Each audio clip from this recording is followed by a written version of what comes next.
Let me ask you something. If you're a foreigner in China, you get stopped by the traffic police, and you say, in perfectly decent Chinese, "Don't worry, I understand. No translator needed." You think that's it, right? Case closed. The officer nods. Everyone's happy. Everything is legal. Well, sorry. A Chinese court says, nope, not so fast. It doesn't matter if your Chinese is better than most locals. Doesn't matter if you can recite Tang poetry, order food like a pro, bargain at markets, or argue fluently online. If you didn't sign a written waiver saying you don't need a translator, and there was no interpreter present, the police procedure may still be illegal. Today's case shows how one ordinary-looking e-bike quietly sent Chinese traffic police to court, and actually won. Our main character is a young international student studying in China. You know the type. He's been in China for a while. His Chinese, in his own words, pretty solid. He can order takeout, chat with drivers, haggle over prices, joke around with Chinese friends. In short, I'm basically local now. One of his favorite daily pleasures, riding his e-bike through city streets, eco-friendly, flexible, and very China life. Then one day, boom. While riding as usual, he collides with another e-bike rider. The other person goes down hard. Just like that, a traffic accident happens. No warning, no drama built up. Unfortunately, this wasn't a brush it off and walk away situation. The other rider was injured badly enough to need hospital treatment. Once the ambulance arrived, everything escalated instantly. This was no longer a minor incident. Now it was officially a traffic accident requiring police intervention. Soon, traffic police arrive at the scene. Photos, measurements, notes, questions. Very professional, very routine. Then the officer notices something important. The e-bike rider is a foreigner. So the officer asks a very reasonable question. Can you communicate in Chinese? The student thinks about it and says, yeah, I can. The officer replies, all right, let's continue. And right here, ladies and gentlemen, is where the legal landmine is buried. No translator is provided. No written statement saying, I waive my right to a translator. This tiny moment of convenience ends up deciding the entire case.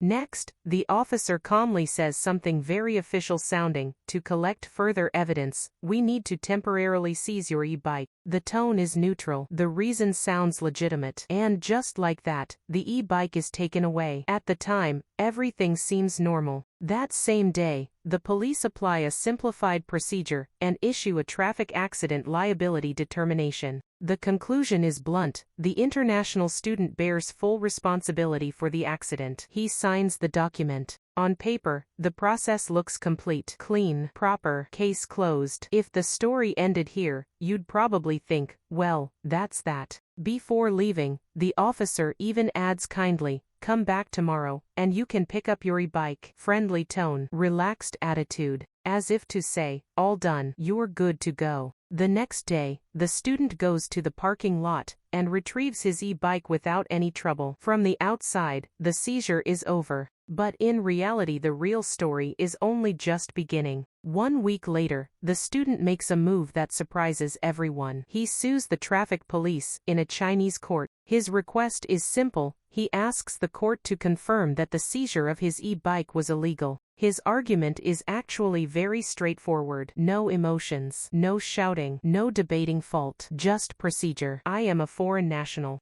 During the entire enforcement process, the police neither provided a translator nor asked me to sign a written waiver saying I didn't need one. That violates legally required procedures. That's it. Pure procedural challenge. Of course, the police disagree. Their response is, we asked him if he could communicate in Chinese. He clearly said yes. That's why we didn't provide a translator. There is no procedural problem. Honestly, at this point, many people would nod and say, sounds reasonable, right? But the court didn't see it that way. The court ruled the seizure of the e-bike was unlawful. Way. Very simple, and very legal, because the foreign party did not provide a written statement waiving the right to a translator. The police could not rely solely on an oral answer to skip interpretation. The judgment lays out 4 key principles, crystal clear, First, providing a translator to foreign parties is a statutory obligation, not an optional courtesy. Second, if a foreign party does not want a translator, it must be confirmed in writing. Third,